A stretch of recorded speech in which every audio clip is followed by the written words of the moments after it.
और राष्ट्रमेव जयते में अब बात आज की अमृत गाथा की। 15 अगस्त 1947 को देश आजाद हुआ। पहले प्रधानमंत्री के रूप में जवाहरलाल नेहरू और उनके मंत्रिमंडल ने शपथ ली।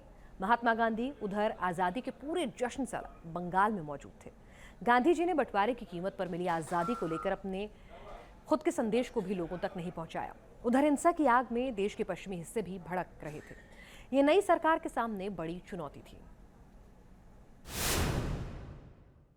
Long years ago, we made a tryst with destiny, and now the time comes when we shall redeem our pledge, not wholly or in full measure, but 14 अगस्त की जिस आधी रात हिंदुस्तान की आजादी का ऐलान कर रहे थे पंडित जवाहरलाल नेहरू, उस रात हिंदुस्तान की पश्चिमी सरहदें जल रही थी।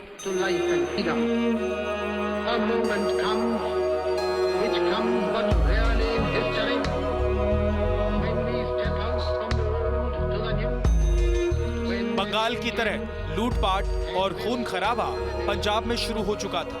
15 अगस्त की उस सुबह अटारी स्टेशन पर पाकिस्तान से जो पहली ट्रेन आई, उसमें जिंदा कोई नहीं था। दंगाइयों ने ट्रेन की बोगी पर लिखा था, ये ट्रेन नेहरू और पटेल के नाम बतौर आजादी की सौगात भेज रहे हैं।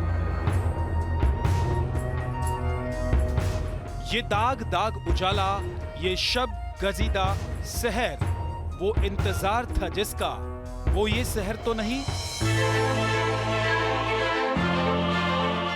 ये खूनी मंजर को मशहूर शायर फैज अहमद फैज ने कुछ यूं बयां किया था। उस मंजर से आहत शायर और सियासतदान सब थे। नेहरू तो प्रधानमंत्री की शपथ लेने के बाद फौरन पंजाब के लिए निकल पड़े। बड़े पैमाने पर लोगों की हत्या और हिंसा को देखते हुए लॉर्ड माउंटबेटन ने नेहरू के साथ पाकिस्तान के प्रधानमंत्री लियाकत अली खान दोनों को सलाह दी, ये दोनों एक साथ पंजाब का दौरा करें और लोगों से शांति की अपील करें। दोनों नेता खुली कार में एक साथ पंजाब के दौरे पर निकले, लेकिन इस सफर में जो खूनी मंजर लगातार सामने आ रहे थे, उससे दोनों का कलेजा कांप गया। नेहरू ने लियाकत अली खान से कहा, बंटवारे ने हमें कहां लापटका है, अचानक ये सब क्या हो गया? तब लियाकत अली खान ये कहकर मुंह फेर गए कि हमारी जनता पागल हो गई। उस वक्त पश्चिमी पंजाब के रास्ते सबसे ज्यादा पलायन हो रहा था। पुलिस फोर्स सेना उस बवाल के आगे नाकाम हो चुकी थी, लेकिन नेहरू लियाकत अली के साथ लाहौर तक गए। अगली सुबह वापसी के दौरान पता चला कि अमृतसर के पास सिखों और मुसलमानों के कुछ गांव एक दूसरे पर हमला करने वाले हैं। नेहरू फौरन उस गांव में पहुंच गए।